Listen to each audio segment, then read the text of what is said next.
Російський суд Ростова-на-Дону оголосив незаконні вироки 3 кримським татарам по сфабрикованій справі Хізбут Тахрір.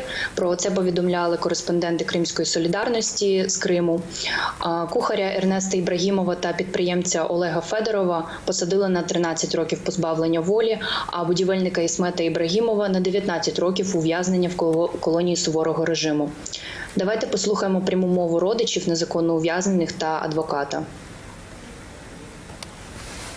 Сказать, что я не расстроилась, это ничего не сказать, потому что 13 лет для нашей семьи – это, считайте, украденное детство моих деток. Это разбитая наша семья. И поэтому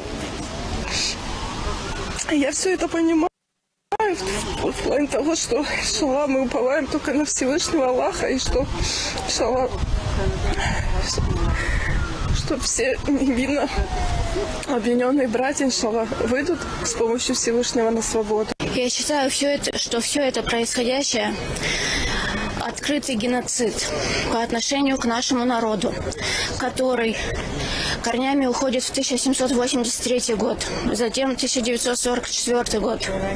И вот новая повторная аннексия, новые репрессии, которые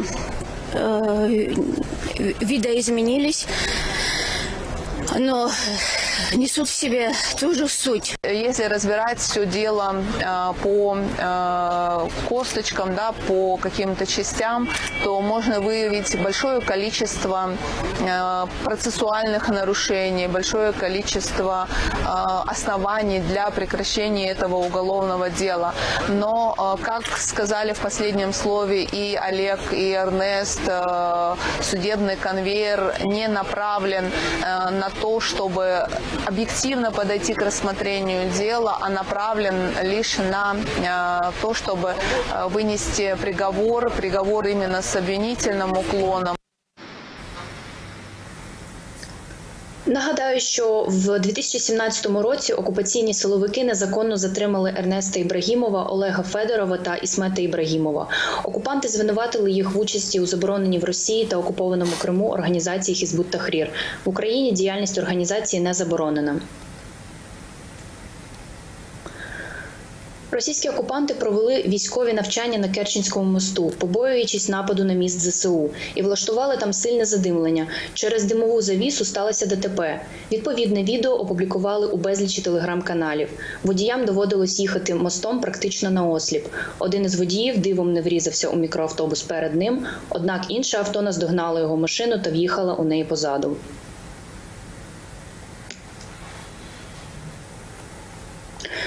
Окупанти в Криму готуються відбивати ракети біля Керченського мосту. Там вони розташували пірамідні відбивачі. Про це свідчить відео телеграм-каналу Збройних сил України.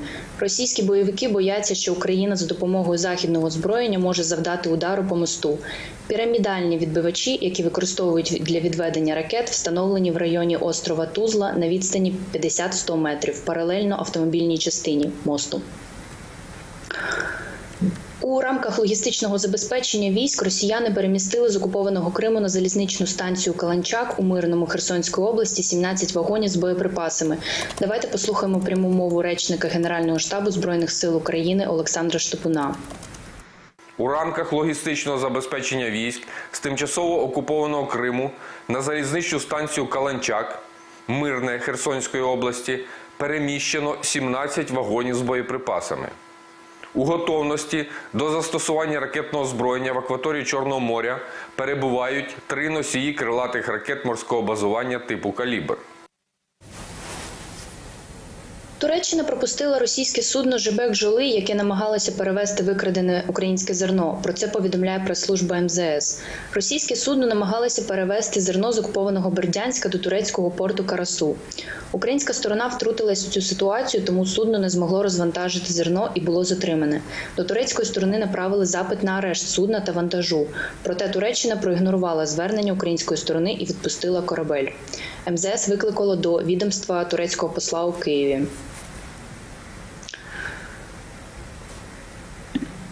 7 липня ЗСУ встановили державний прапор України на звільненому від російських окупантів острові Зміїний. 30 червня ЗСУ завдали вогневих ударів ракетними та артилерійськими підрозділами по острову Зміїний, тим самим вибивши ворога. Бійці спецпідрозділу «Крим» також прийняли участь у піднятті прапору України на острові Зміїний. Давайте подивимось відео військових. На острові Зміїний знову підняти прапор України. Цей прапор так само буде піднятий і на півострові. Півострів також був наш і завжди буде нашим. Іншаллах. Слава Україні! У передмісті Херсонесу археологи країни-окупанта знайшли пам'ятник Арістону у вигляді плитової гробниці. Складається вона з 3 частин – надмогильної плити, бази під плиту та п'єдесталу. Про це повідомляє телеграм-канал «Кримський вітер». Окупаційні археологи також знайшли плитову гробницю 18-річної дівчини на ім'я Аніона. З моменту окупації Криму прокуратурою Автономної Республіки Крим створений один великий кейс за статтями 298 і 438 Кримінального кодексу України, а саме проведення незаконних археологічних розкопок і порушення законів і звичаїв війни окупаційною владою.